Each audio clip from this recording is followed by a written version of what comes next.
from Entertainment Web at Grabador. Let's hear it from Mark Grabador. Hi, Chris and Robin and Miss Dasha.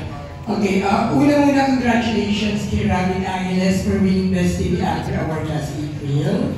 Sa Lord, ay palakpakan niyo naman siya. Yung siya na naman sa Snowbill's Media Excellence Award ng ICU. Anyways, para kay Robin, ang karakter ni Drake kasi dun sa Wattpad, yung nabasa ko matalino pero masungit, lapitin din siya ng mga babae. Tingin mo, Robin, alin din sa mga karakter ni Drake na binanggalan mong malapit sa pagkatao mo? Siguro po, hindi talaga malapit sa pagkatao ko si Drake. Kasi ano siya, parang tahimik siya. Ako medyo makulit po. Matalino. Hindi ko po masasabi matalino ako. Tapos, lapitin na babae, hindi din. So, medyo malayo ko sa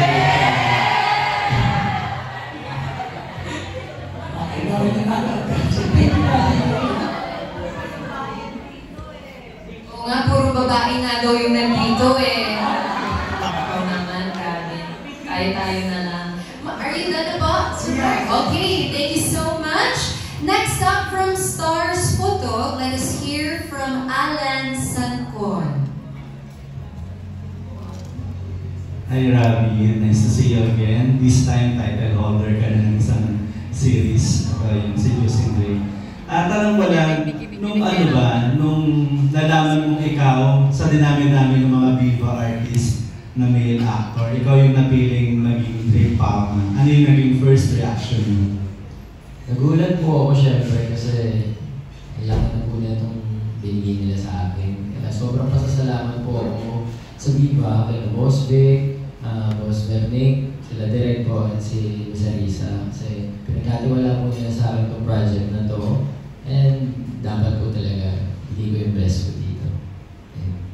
Tapos, as Drake Palma, paano mo pinaghahandaan yung role mo bilang si Drake? Pag papunta po ako sa set, sinusubukan kong magsungit.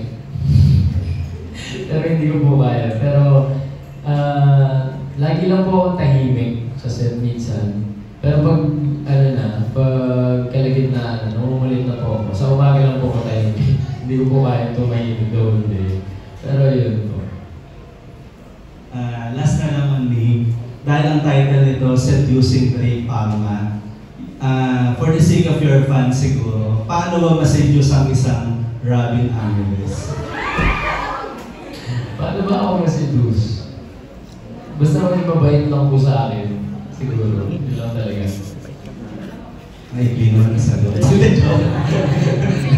Pero, congratulations, Robin. We're so happy for your success. Thank you po. Thank you. Thank you so much. Now moving on to the Philippine star, we have Charmy Pagulo.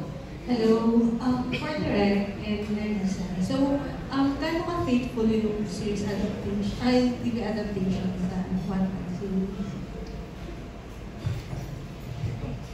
Thank you for the question po. Very faithful po siya dun sa story kasi before pa mag-start yung production, we had a meeting and tinanong po sa akin ng Viva team ano yung mga gusto kong kailangan na nasa story, ano dapat yung itsura ng mga cast. Lahat po ng question talaga super naming tanong and pinapabasa po muna nila sa akin yung script if may comment ako, if may kailangan baguhin. As in, hindi lang po nila ako basta tinatanong yung mga opinion ko, talagang i-implement po nila dun sa script, sa mga gabit nila, everything very hands-on po. So yun, very thankful po ako sa Viva for that.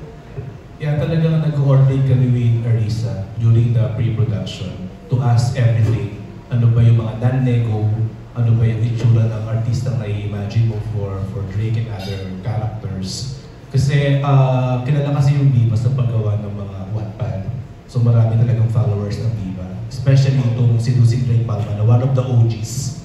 So maraming mag-aabang. So kailangan namin maging faithful talaga para hindi mag-disappoint yung mga readers.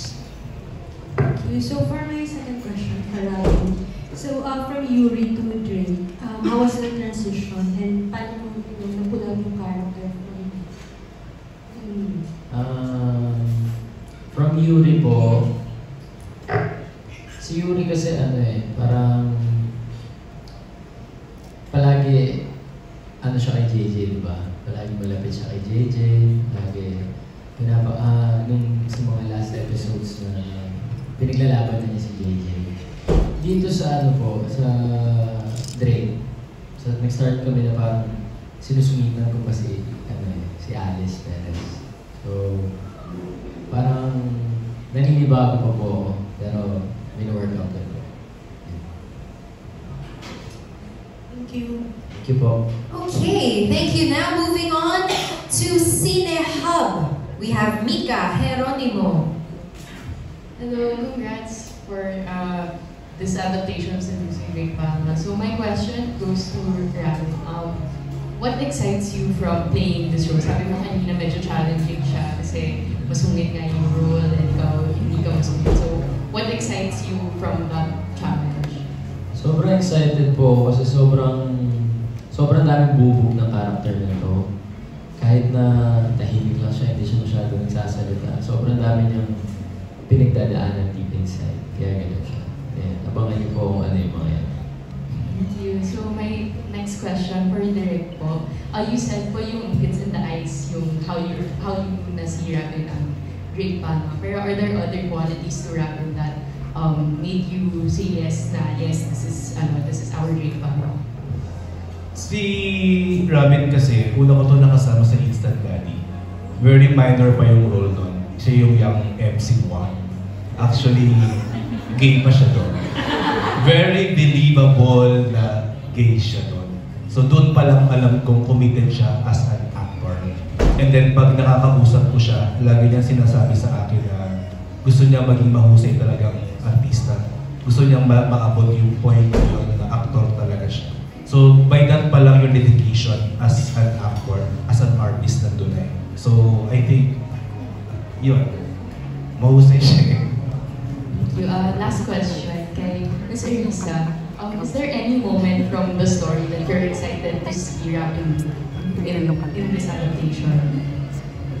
Parang excited naman po ako sa lahat. Kasi pag pinapasa ko yung script, nung nalaman ko na lalo yung cast, na-imagine ko na sila. So, tinatanong ko nga si Derek kanina, kailangan ko ba makikita yung teaser, ganyan yung trailer.